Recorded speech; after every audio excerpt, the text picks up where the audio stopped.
Quand une personne ne t'aime plus, quand un homme n'est plus intéressé par toi, il manifeste de nombreuses attitudes et comportements qui, d'une certaine manière, te font réfléchir et te font te demander si, en réalité, il t'aime.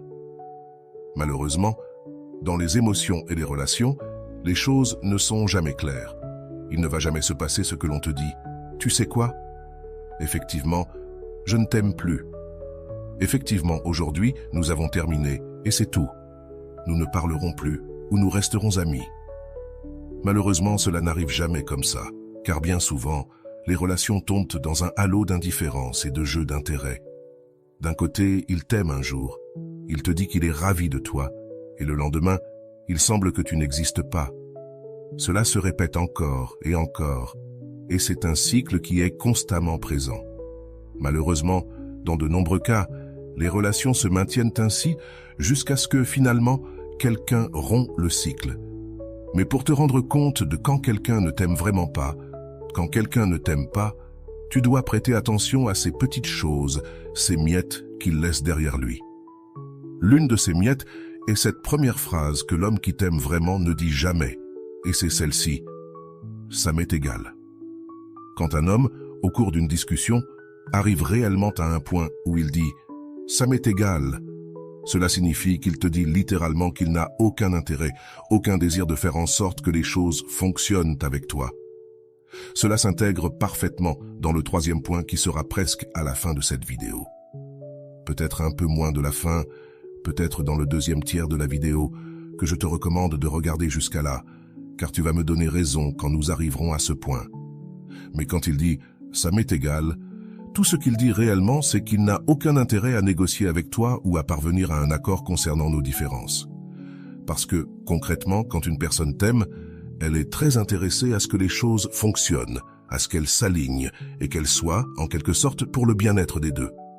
C'est-à-dire qu'il ou elle vient et dit concrètement « je ne veux pas me disputer avec toi, je ne veux pas avoir de discussion qui, au final, me fasse te perdre, qui fasse que nous finissions ennemis, ou dans une amitié sans valeur qui, au final, ne mènera à rien. » Quand une personne t'aime réellement, et c'est quelque chose qui se voit vraiment, elle essaie de négocier avec toi, essaie, d'une certaine manière, de concilier tout conflit ou tout frottement. De plus, elle prend les décisions et les corrections nécessaires et pertinentes pour que la relation puisse avoir quelque chose de bon, pour qu'on puisse vivre une plénitude pour les deux parties. Et, bien sûr, quand elle ou il ne montre pas cela, cela signifie tout simplement qu'il ne t'aime plus. Numéro 2.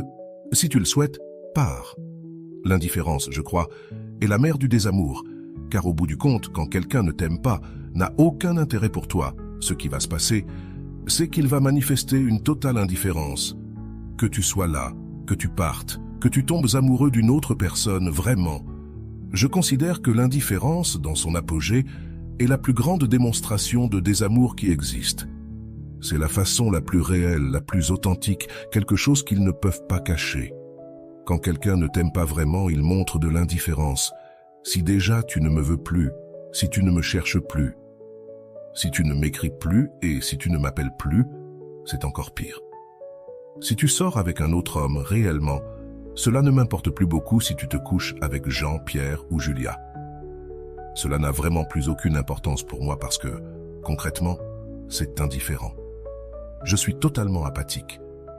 Que tu restes ou que tu continues avec moi, cela devient réellement une apathie totale.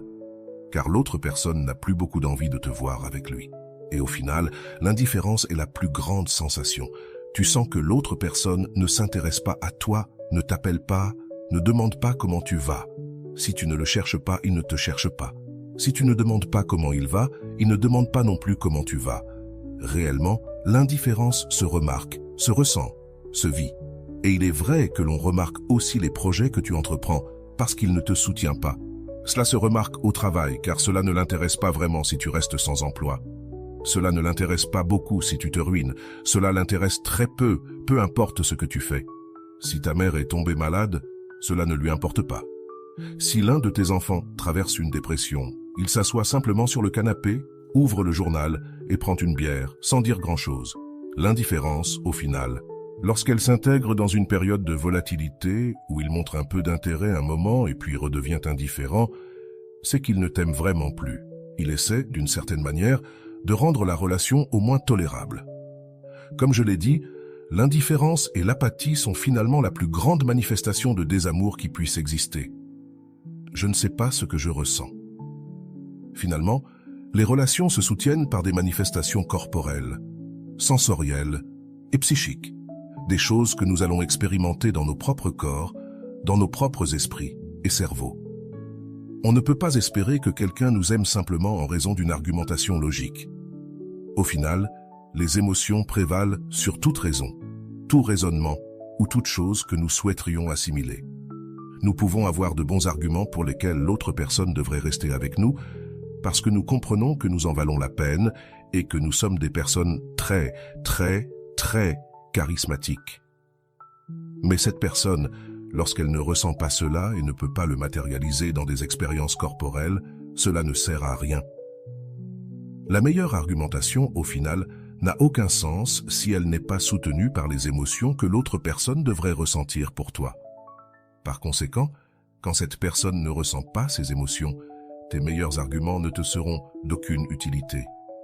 Quand il ne sait pas ce qu'il ressent, quand il ne sait pas ce qu'il cherche, au final, ce qui va se passer, c'est que cette personne va simplement chercher des raisons de rester avec toi, et aucune d'elles ne va le convaincre. Il va constamment ressentir le besoin de s'éloigner de toi. Que se passe-t-il? Eh bien, dans la plupart des cas, cette personne est déjà en train de sortir avec quelqu'un d'autre. Cet homme voit déjà une autre femme, justement parce qu'il arrive à ce point dichotomique où il se décide réellement entre toi et une autre fille, entre toi et un autre amour, entre toi et d'autres lèvres. Simplicité, car il a maintenant changé ses préférences. Il ne sait plus ce qu'il ressent, il ne sait plus ce qu'il veut. Il s'est dilué dans un océan d'options. Soudainement, son ex-partenaire insiste pour qu'ils se remettent ensemble, ou soudainement, la mère de ses enfants revient à la charge. En fin de compte, il ne sait pas ce qu'il veut à ce point de sa vie, ou il n'est pas convaincu de vouloir être avec toi. Si cela t'est arrivé, s'il te plaît, laisse-moi un cœur rouge dans les commentaires. De cette manière, je saurai que tu as adoré cette vidéo. Et bien sûr, je veux t'inviter à t'abonner à cette chaîne, à aimer et à partager avec ceux que tu considères vraiment avoir besoin de cela.